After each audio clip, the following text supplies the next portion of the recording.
அடுத்த move best மூவா இருக்கும். இந்த மூவ் எப்படி இருந்தாலும் பிரச்சனை கிடையாது. ஆனா நெக்ஸ்ட் மூவ் மாஸ்டர் மூவா இருக்கணும். அவ்வளவுதான். 2023 நம்ம சிலதை விட்டுருப்போம், சிலதை பிடிச்சிருப்போம், அது அடுத்த கதை. இல்ல நல்ல மூவே கூட பண்ணிருப்போம், ஆனா அடுத்த மூவ் இதோட பெட்டர் மூவா இருக்கணும், பெஸ்ட் மூவா இருக்கணும். அவ்வளவுதான்.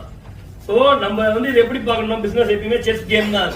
இந்த மூவ் பண்ணிட்டோம், இது சரியான மூவா இருந்தா சூப்பர். சரியில்லாத மூவா இருந்தா அதை பத்தி கவலைப்படுறது யூஸ் இருக்கா? கிடையவே கிடையாது. கஸ்டமர் தப்பா டீல் பண்ணிட்டோம், ஒரு கஸ்டமர் எதையோ ஒண்ணு சொல்லிட்டோம், ஐயோ இந்த மாதிரி சொல்லிட்டோம் நம்ம நினைச்சிட்டு இருக்கிறது பெட்டரா? டீமை சஸ்டெயின் நம்ம இழுத்து வைக்கிற டீம் விட்டுட்டோம், இதே ஒன்று பண்ணிட்டோம். அதே இருக்க மாதிரி அடுத்த மூவுக்கு போகணுமா?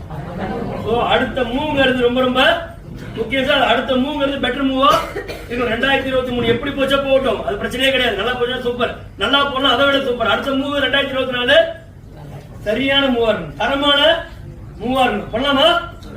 Right sir.